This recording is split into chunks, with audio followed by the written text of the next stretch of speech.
Welcome to housie. I am your host Palak. आज के इस एपिसोड में हम डिस्कस करने वाले हैं what is subvention scheme, it's pros and cons. इस टॉपिक पर डिटेल डिस्कशन के लिए हमारे साथ है हाउसी के डायरेक्टर अंकित अग्रवाल। हेलो अंकित। हेलो पलक। सो अंकित, हमारे व्यूअर्स को बताइए व्हाट इज सबवेंशन स्कीम, वो एक्चुअल होती क्या है?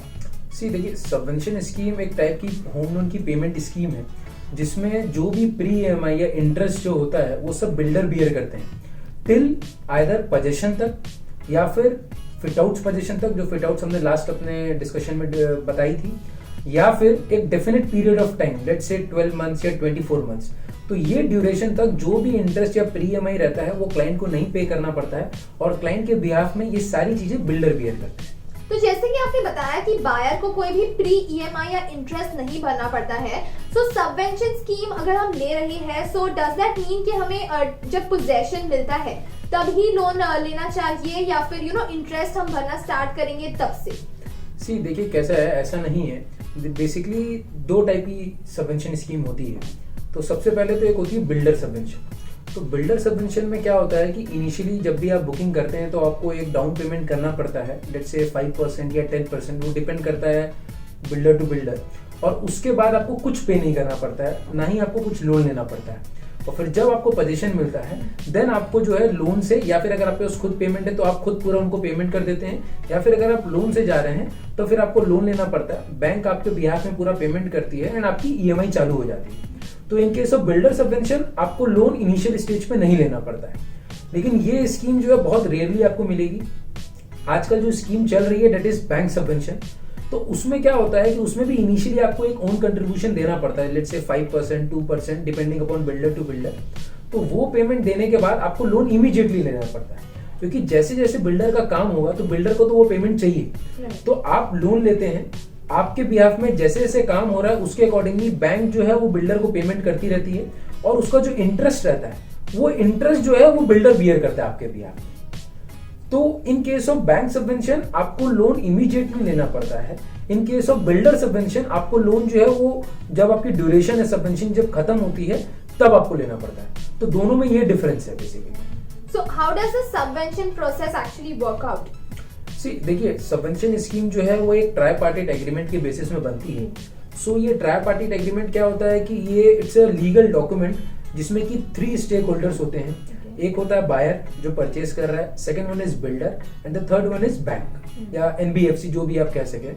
तो ये तीनों का इन्वॉल्वमेंट रहता है। ये एग्रीमेंट में सारी टर्म्स एंड कंडीशंस मेंशन रहती है कि क्या रेट ऑफ इंटरेस्ट में आपने सबवेंशन स्कीम ली है, क्या ड्यूरेशन है आपकी सबवेंशन स्कीम की, and some other terms conditions like कि अगर बिल्डर ने पे नहीं किया ईएमआई टाइम से तो कौन उसका, मतलब who will be the responsible person. तो ये सारी टर्म्स एंड कंडीशंस रहती है और ये एग्रीमेंट जो है ये आपके सेल डीड के साथ अटैच हो जाता है। अगर समराइज करूं तो सबवेंशन स्कीम जो है वो ट्राईपार्टिट एग्रीमेंट के बेसिस में होती है। Okay, so does every bank और एनबीएफसी सबवेंशन स्कीम देती है या फिर there are like specific banks? नहीं, देखिए काफी अच्छा क्वेश्चन पूछा आपने, क्योंकि बहुत सारे बायर्स को ये क्वेरी रहती है। ऐसा कुछ भी नहीं है कि कोई पर्टिकुलर कुछ फिक्स नंबर ऑफ बैंक्स या एनबीएफसी है जो कि सभी को सबवेंशन स्कीम देती है। आप कोई भी प्रोजेक्ट में जाएंगे एंड सबवेंशन मिल जाएगी। ये कैसा रहता है ना, एक स्पेसिफिक टैब रहता है बिल्डर का फॉर दैट पर्टिकुलर प्रोजेक्ट। कि मतलब फॉर एग्जांपल मान के चलिए प्रोजेक्ट ए है, तो उसमें आपने एचडीएफसी लिमिटेड से एंड हमारा इंडिया इन्फोलाइन आईएफएल से टाई अप है। तो वहां पर अगर आईसीआईसी से जाएंगे तो वहां पर आईसीआईसी आपको सबवेंशन नहीं देगी। वहीं प्रोजेक्ट बी में अगर आप जाएंगे तो लेट्स सपोज वहां पर आईसीआईसीआई से और इंडिया बुल से सबवेंशन स्कीम का टाई अप है, तो वहां पर आपको एचडीएफसी सबवेंशन नहीं देगी। तो ये डिपेंड करता है कि उस प्रोजेक्ट में कौन सी बैंक या एनबीएफसी के साथ टाई अप है, तो वहीं से ही आपको सिर्फ सबवेंशन स्कीम मिल सकता है। ओके, सो जैसे कि आपने बताया कि there are specific tie up with specific banks.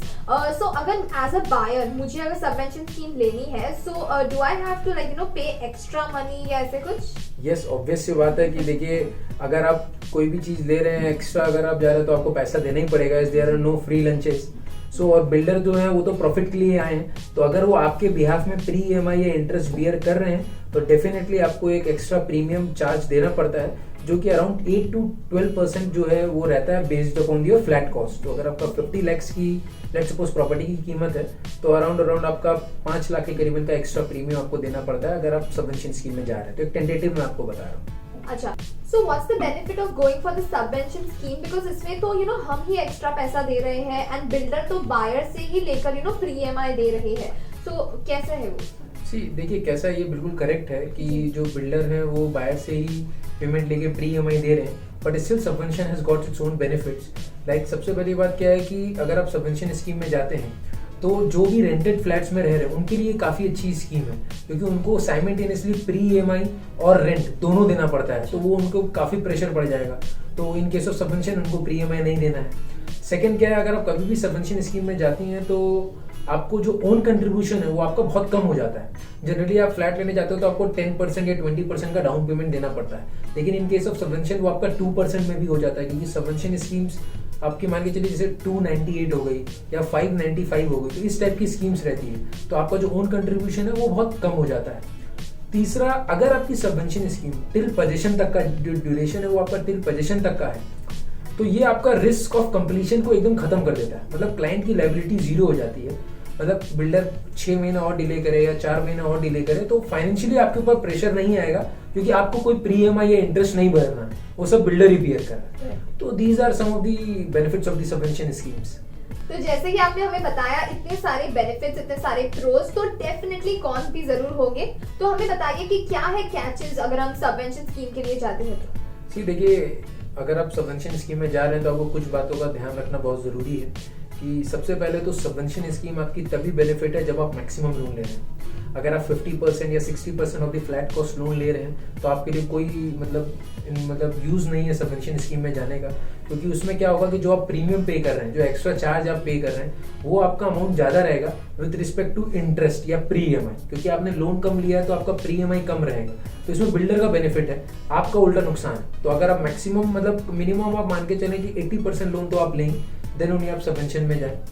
दूसरा ये है कि सबवेंशन लेते समय आप ये जरूर ध्यान रखें कि सबसे बड़ा कैच जो है वो ड्यूरेशन है, कि आपकी सबवेंशन की ड्यूरेशन क्या है। इज इट टिल पोजीशन और इज इट फिक्स ड्यूरेशन है 12 मंथ्स 24 मंथ्स का, क्योंकि इसमें कैसा है कि अगर आपको मान के चलिए लेट्स से 24 मंथ्स का सबवेंशन है तो उसमें क्या हो जाता है कि आपने प्रीमियम तो पे कर दिया, प्लस अब 2 साल बाद मान के चलिए हमारा जो रेरा के हिसाब से पोजीशन डेट है वो 3-3.5 साल का है, तो 2 साल के बाद आपका प्री ईएमआई चालू हो जाएगा। एंड उसके बाद अगर बिल्डर ने 1 साल और डिले किया तो आप दोनों तरफ से आपके ऊपर बर्डन आ जाएगा। एक तो आपने प्रीमियम पे कर चुके हैं आप, प्लस 2 साल का सबवेंशन ड्यूरेशन खत्म होने के बाद आप फिर प्री ईएमआई भी पे कर रहे हैं, तो दोनों तरफ से आपको प्रेशर पड़ता है। तो ये ड्यूरेशन बहुत इंपॉर्टेंट है जो ध्यान रखना चाहिए।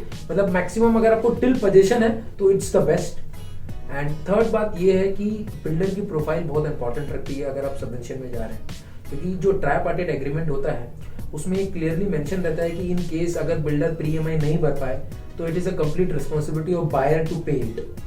प्लस अगर बिल्डर ने कुछ बाउंसेस किए हैं प्री ईएमआई में तो उसका इंपैक्ट भी आपके सिविल स्कोर में, मतलब बायर के सिविल स्कोर में पड़ता है। तो अगर बिल्डर की क्रेडिबिलिटी खराब है या उतना आपको नहीं लग रहा है, ट्रस्टवर्दी नहीं है, तो आप सबवेंशन में ना जाएं, क्योंकि अगर वो नहीं पे करेंगे तो रिस्पॉन्सिबिलिटी आपके ऊपर आएगी और आपका ही सिविल स्कोर खराब रहेगा। तो अगर ये 3-4 चीज़ों का आप ध्यान रखेंगे तो आपको कभी भी मतलब सबवेंशन स्कीम लेने में कुछ भी तकलीफ नहीं होगी। थैंक यू सो मच अंकित जी, इतनी अच्छे सारे हमें प्रोज बताए हैं, कॉन्स बताए हैं, एंड कैसे एक एज अ बायर हमें कितने सारे क्वेश्चंस होते हैं हमारे माइंड में, तो वो सारे आज आपने क्लियर कर दिए हैं। थैंक यू सो मच अंकित जी हमारे व्यूअर्स को इतनी अच्छी जानकारी देने के लिए। अगर आपको सबवेंशन स्कीम से रिलेटेड कोई भी क्वेरीज है और नेक्स्ट एपिसोड में आप कौन सी डिस्कशन टॉपिक देखना चाहते हैं, ये हमें नीचे दिए कमेंट सेक्शन में जरूर बताइए। अगर आपको ये वीडियो पसंद आई हो तो इसे लाइक जरूर करें, शेयर करें और हमारे चैनल हाउसी को सब्सक्राइब करें।